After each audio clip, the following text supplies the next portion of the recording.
In this podcast episode, Dr. Eric Topol, a renowned cardiologist and medical researcher, delves deeply into the evolving landscape of early detection and prevention strategies for cardiovascular disease, cancer, Alzheimer's disease, and metabolic disorders. Throughout the discussion, Dr. Topol highlights how these major diseases incubate silently over decades, offering ample opportunity for prevention and intervention. He advocates for an informed, science-backed approach to longevity and health span, emphasizing both current technologies and promising innovations on the horizon that can revolutionize how individuals understand and manage their health risks. Dr. Topol stresses the often overlooked fact that cardiovascular disease develops insidiously over 20 years or more before clinical symptoms manifest, just like cancer and neurodegenerative diseases. This long latency period creates a valuable window for prevention. Risk stratification, he explains, must go beyond conventional factors such as smoking, diabetes, obesity, sedentary lifestyle, and cholesterol levels. One of the most promising tools available today is the polygenic risk score, PRS. This inexpensive and accessible saliva-based genetic test aggregates hundreds of common gene variants to quantify an individual's inherited risk for heart disease on a 0-100 scale. Unlike family history alone, which can sometimes miss inherited risks due to unique genetic combinations, a PRS can uncover hidden susceptibilities. Dr. Topol strongly encourages its wider adoption, citing how prominent institutions such as Mass General Brigham integrate this test into patient care, even though it has yet to enter mainstream clinical practice broadly. However, Topol cautions that PRS measures genetic risk but does not indicate current disease burden or vascular aging. To address that, upcoming proteomic organ clocks, tests analyzing hundreds of plasma proteins associated with organ-specific aging, will soon provide insight into the pace of arterial and cardiac aging. These tests, anticipated to become commercially available within months, promise to add vital temporal context to genetic risk, helping to pinpoint whether accelerated vascular aging might precipitate earlier onset of heart attacks or strokes. Regarding imaging, Dr. Topol expresses reservations about the widespread use of coronary artery calcium CT scans, particularly when used indiscriminately in asymptomatic individuals. He notes that elevated calcium scores often cause undue anxiety and may prompt unnecessary invasive procedures such as angiograms or bypass surgery, sometimes worsening patients' mental health without clear evidence of improved outcomes. Conversely, contrast-enhanced CT angiography offers superior plaque characterization, soft versus hard plaque, and detailed vascular mapping, making it valuable in symptomatic or high-risk patients, albeit with higher cost and less insurance coverage. Dr. Topol's insights embody a prudent balance.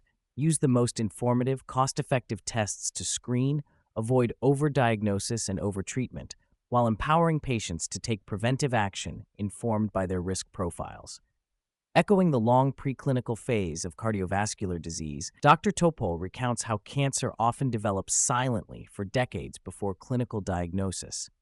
Current population-wide screening tools like mammograms and colonoscopies detect cancers generally too late to be curative in many cases and are fraught with false positives and false negatives. Polygenic risk scores extend not only to cardiovascular disease, but also to multiple common cancers, including breast, prostate, colon, and lung cancer. They can be obtained similarly through saliva genetic testing and mesh inherited cancer susceptibility with family history and rare mutations, such as BRCA1 or Lynch syndrome variants, identified through whole genome sequencing. This integrated genetic insight can guide personalization of cancer screening frequency and modalities. Further advancing early detection, liquid biopsy multi-cancer early detection (MD) blood tests, like those developed by Grail and others, can capture microscopic tumor DNA circulating in plasma years before tumors are visible by imaging. These cutting-edge assays are not yet recommended for indiscriminate population screening, but offer promise when applied to individuals with known high risk as determined by genetics and other clinical factors. Regarding mammography specifically, Dr. Topol highlights groundbreaking studies demonstrating that adding artificial intelligence, AI, to radiologist interpretation enhances accuracy by 25%, reducing missed cancers without extra cost. Yet in the US, AI-assisted reads are not standard practice and are sometimes billed as an optional add-on, underscoring systemic inertia in adopting proven technology. Dr. Topol warns against costly, unproven screening methods such as whole-body MRI scans marketed direct to consumer or by celebrity endorsement. These tests often lead to incidental findings that cause anxiety and invasive follow-ups without evidence that they improve mortality or outcomes.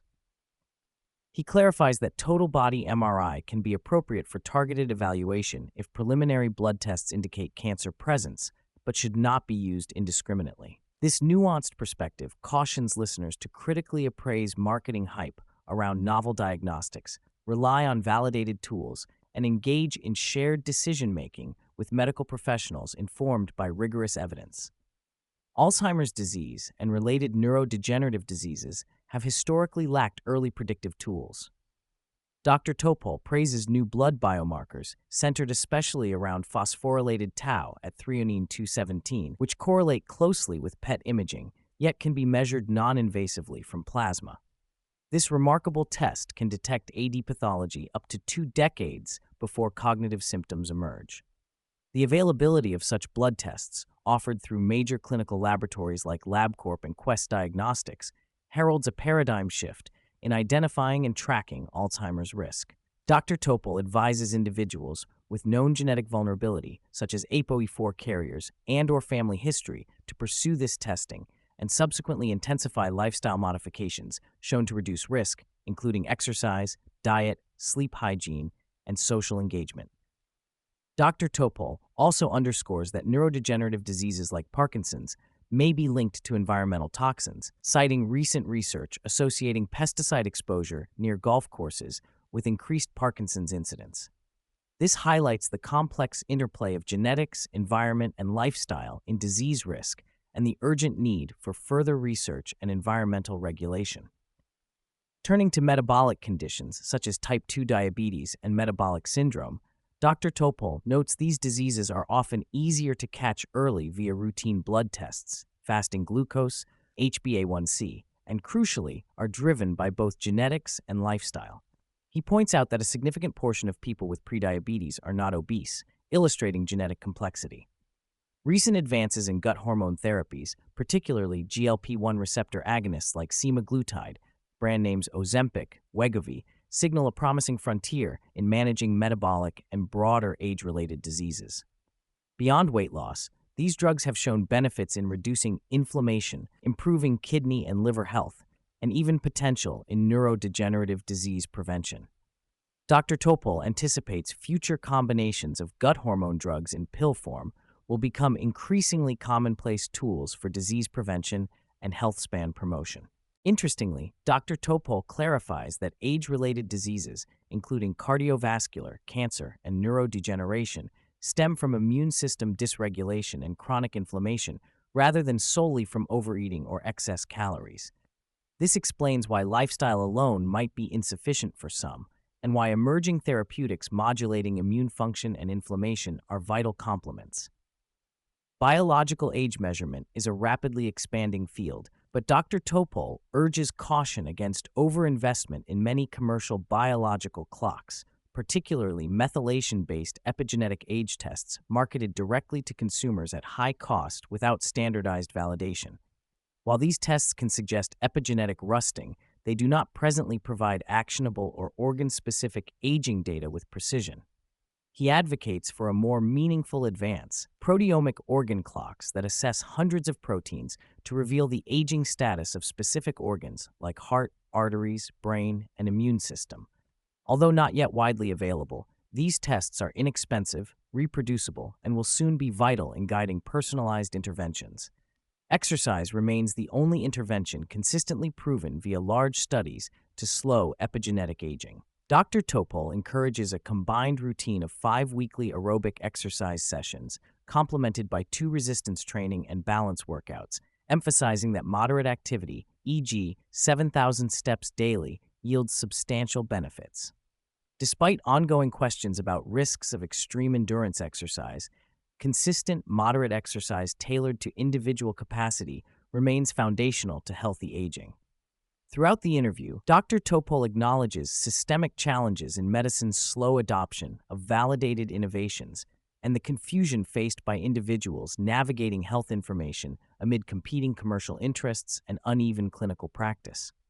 He repeatedly stresses the need for individuals to become CEOs of their health, becoming informed, asking the right questions, and demanding evidence-based care. He sees a grassroots opportunity whereby educated patients can drive medicine back on track, embracing new diagnostics and therapeutics grounded in science while avoiding overtesting and overtreatment. Dr. Topol's book, Superagers, aims to empower such informed aging journeys by clarifying what works and what wastes money or causes harm.